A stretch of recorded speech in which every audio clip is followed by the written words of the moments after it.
इतिहास एक दिन में नहीं बनता, लेकिन किसी एक दिन की बड़ी घटना इतिहास में एक बड़ा मोड़ ले आती है। आज 27 मई का यह दिन कहने को तो साल के बाकी दिनों की तरह एक साधारण सा 24 घंटे का दिन है, लेकिन इस दिन के नाम पर इतिहास में कई बड़ी घटनाएं दर्ज हैं।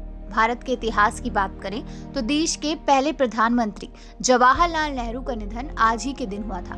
स्वतंत्रता संग्राम में सबसे आगे भूमिका निभाने के बाद आजाद भारत के प्रथम प्रधानमंत्री के तौर पर जवाहरलाल नेहरू की उपलब्धियों से इतिहास भरा पड़ा है।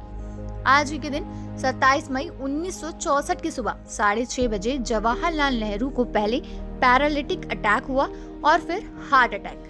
इसके बाद वो अचेत हो गए। इंदिरा गांधी ने तुरंत उनके डॉक्टर्स को फोन किया। 3 डॉक्टर तुरंत पीएम हाउस पहुंच गए। उन्होंने अपनी ओर से भरपूर कोशिश की, लेकिन नेहरू जी का शरीर कोमा में पहुंच चुका था। शरीर से कोई रिस्पांस नहीं मिल रहा था, जिससे पता लग गया कि इलाज कुछ असर कर पा रहा है या नहीं। कई घंटे की कोशिश के बाद डॉक्टरों ने जवाब दे दिया।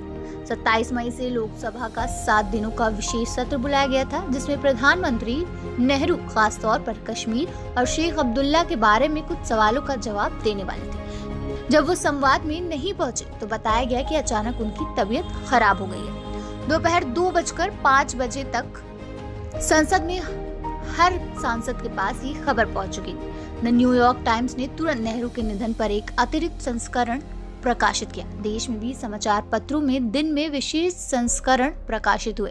गार्जियंस ने घर के अंदरूनी सूत्रों का हवाला देते हुए रिपोर्ट दी कि उन्हें आंतरिक हैमरेज हुआ था। इससे पहले पैरालिटिक स्ट्रोक और फिर हार्ट अटैक हुआ।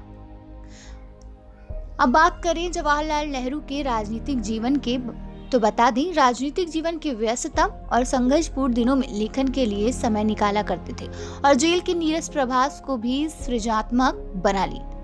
उनकी रचनाएं उन्हें एक संवेदनशील साहित्यकार और एक विद्वान इतिहासकार के रूप में पेश करती हैं। पिता के पत्र के रूप में संकलित बेटी इंदिरा गांधी को लिखे उनके पत्रों में कुदरत के प्रति लगाव और देश दुनिया के सरोकारों के प्रति एक दृष्टि विकसित कर सकने की चिंता देखी जा सकती है।